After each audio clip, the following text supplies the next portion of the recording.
Siguro mga Sunday natin ito maigagawa ng unti-unti. Doon natin igagawa yan doon sa kabila doon. Para maiayos na natin yung ano na to. Sa kulungan, dito nakalinya lahat sila rito, puro sa kulungan ng baboy.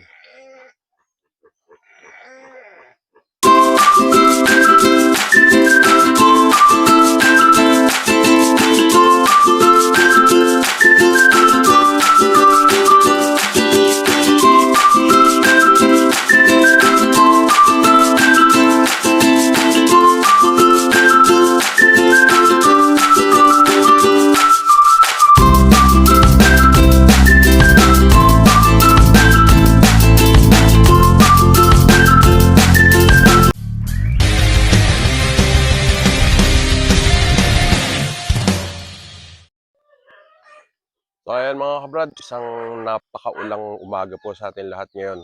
Andito tayo ngayon kay Joel, naghatid tayo ng ulam. At yun nga, magandang balita dahil hindi natin in-expect na yung palang isa nating inahing baboy ay manganak na. Nanganak siya 5 piraso. At puntahan natin mga kabrad. So yun mga kabrad, ang problema natin yan, hindi pa natin nagagawa sila ng kulungan dito sa dahil meron tayong ginagawa nga dyan sa kubo. Kaya temporary dito muna inilagay ni Joel yung bagong panganak. Napakadulas dito mga kabrad. So ayan mga kabrad, yung ating bagong panganak. Pinagandahan naman sa kanya, magaganda yung anak niya. 5 piraso nga lang, pero okay na rin. Temporary dito muna siya at yung kanyang mga anak dahil wala pa tayong maayos sa kulungan. Ito rin, susunod siguro baka sa next month, August to katapusan si Brown. At mapapag-abutan itong ating mga palakihin dito. Ayan.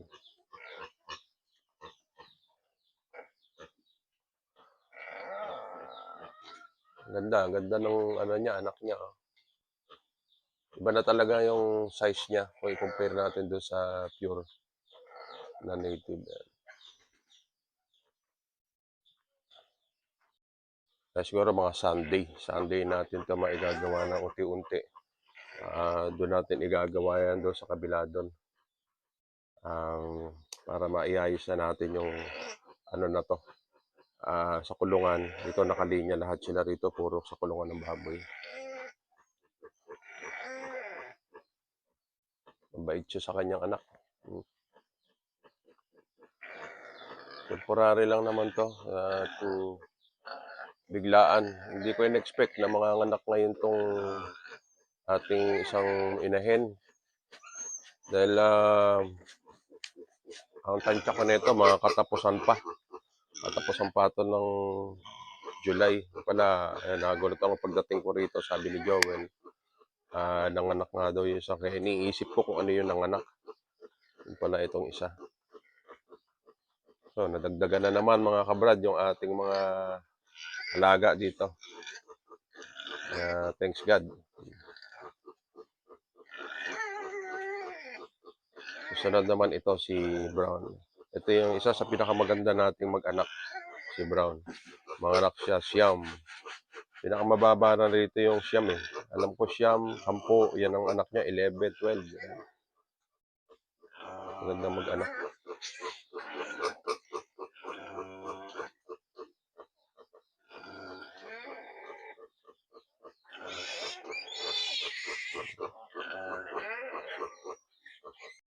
So mga kabrad, yun yung ating bagong panganak na yon. At saka siguro yung yung 5 dong kitisay. Pagsasamahin na natin sa isang area siguro yan. Kasi konti lang naman ang panahon ng pagitan ng kanilang panganakan. Dahil biglaan yung pagkaanak ng ating basal na inahin, ito ang nangyari nga. Temporary, dito muna natin siya inilagay. Dito inilagay ni Joel sa pagitan ng hawla. Siguro ito pag linisin. Oo. Linisin to, tapos pwede siyang ilipat muna rito. No? Oo nga, masikip. Oo. Tapos para maluwag yung lakaran nila, ito lang harapan ng babakuran mo. Linisin mo lang 'to. Oo. Magaganda yung anak niya, eh, oh. Malalaki.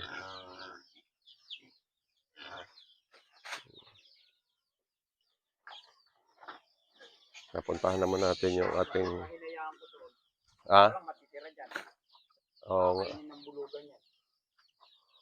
Sapal natin, well, marami pa. Ay, marami pa pala. Ito pa yung sapal natin. Lagi mo siyang silyado, well, ha, para hindi siya bumaho.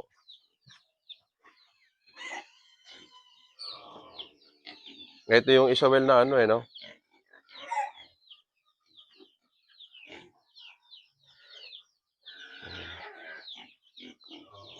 Sa mga kabrad, dahil na meron na naman tayo na dagdag dito na ito nga, dito tayo maglalagay ng kulungan.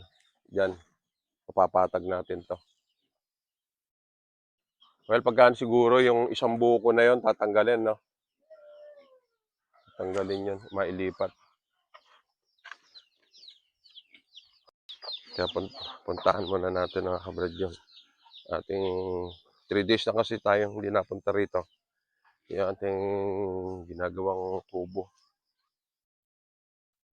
Hindi pa rin natin ito naasikaso mga kabrad yung pananim natin dito. Dahil nga busy tayo dun sa trabaho pa. At tuloy-tuloy ang ulan kaya hindi tayo makagalaw. Yung sitaw natin, ayan o. Okra. Well, yung dito sa okra, di ka umaani. Sana gumugulang na, oh. Sayang eh. Ayun yung pati sitaw. Dito, hindi pa natin natapos yung grass cutirin dito.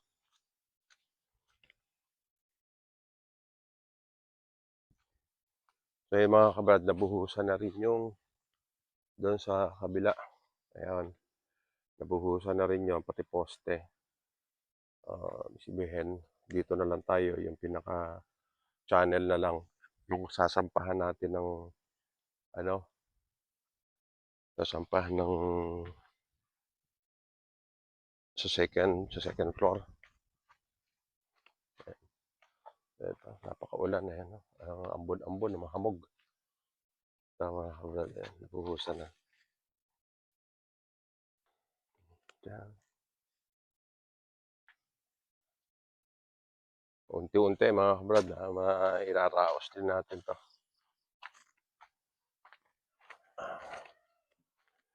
Hello, morning.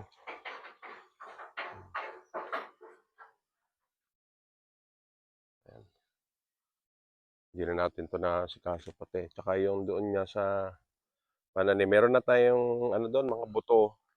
Ayun nga lang, problema yung dire-diretso ang ulan.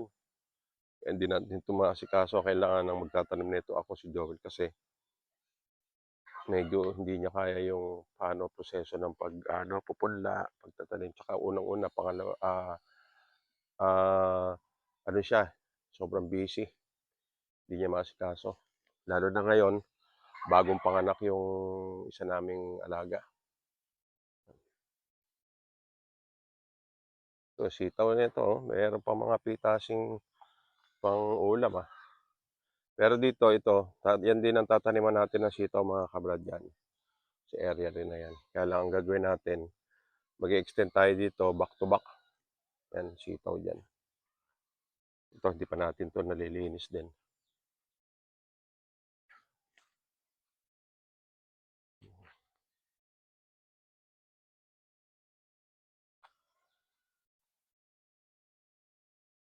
Ayan. Doon, linisin pa rin yun. Ayan. Singit-singit lang talaga mga kabrad. Hindi natin full time talaga yung oras natin dito. Ayan.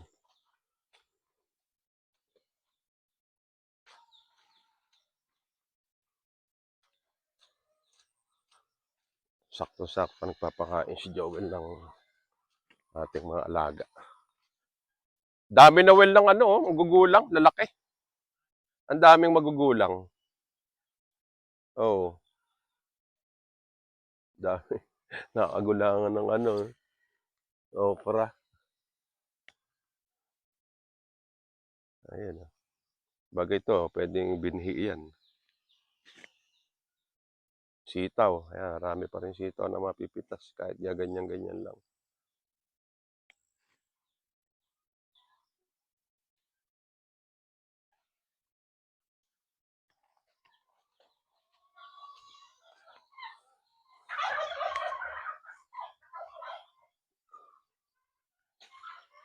Well, yung ano mo, yung patani ito. Patani yan, di ba? Naputol mo yung ano, naputol? Ah, ah. Well, pag may nakikita ka mga gabi, pwede mo itanim sa mga inaagusan. Pero ito, well, ganito gawin mo. Yun, doon mo na i-connect para mababad ng tubig dito. Yan. Oo. Marami pa ba tayo asin? Ito kasi mga kabrad, yung pagkain ng aming mga alaga ngayon, nilalagyan namin na ng asin.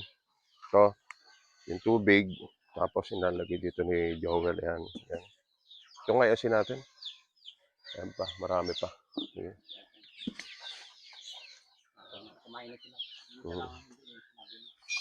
Hindi pa rin kumakain. Sa milmel, no? Hindi kumakain-kain naman, no? Meron tayong isang medyo matamlay dito, yung pinapo natin. Oo nga, hindi. Expect ko kasi rito, kaya ngayon lang nakapunto. Dati nung kasi nakapunan lahat, may naghahanap ng lalaki. So ito naman yung gagawin nating kabarako ito.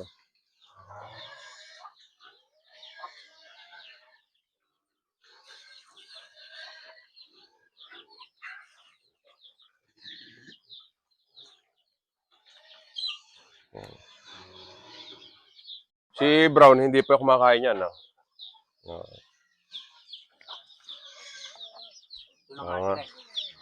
Ayan.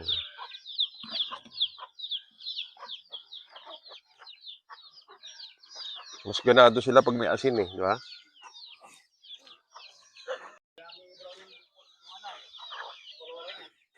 Manipis lang kasi yung flooring na yan.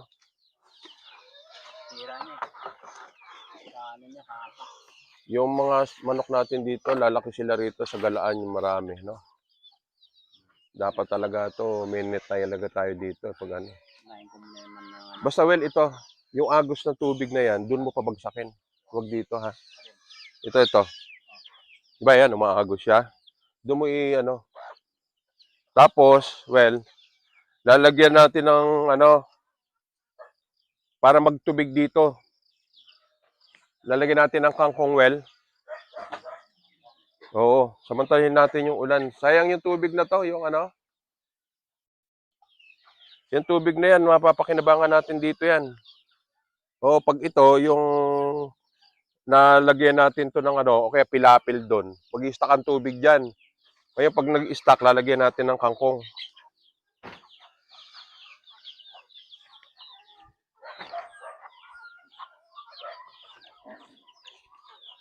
Ito ang mahirap dito mga kabrat pagka tag-ulan talaga. Ito, ganitong panahon. Ayan.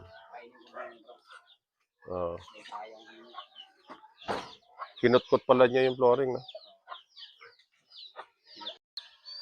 Tapos ito namang ate. Oh. Well, lumalabas talaga itong mga bibe.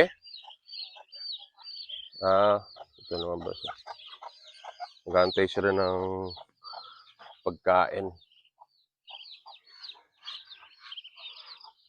Wait lang, wait.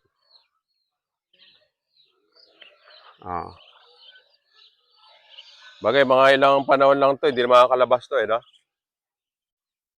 Kasi sumusuot sila mga madya sa butas ng steel matting.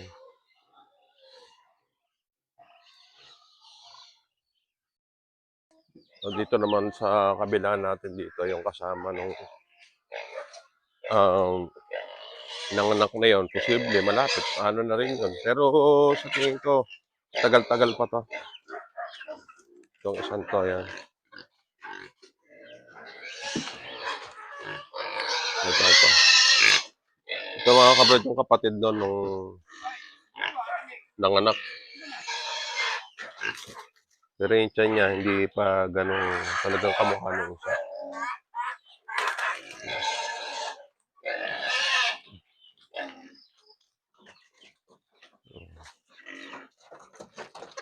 Sinusundan si Joel nung kahit siya magpunta eh. Ayan. Sa baba, sa taas.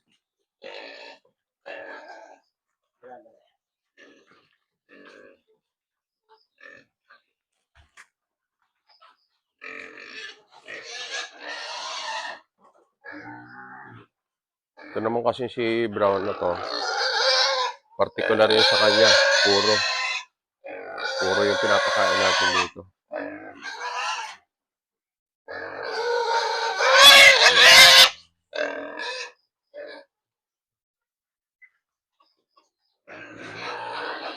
Bubukod na rin natin to si Bruno. Ito hahatiin na lang to siguro to. Hahatiin natin.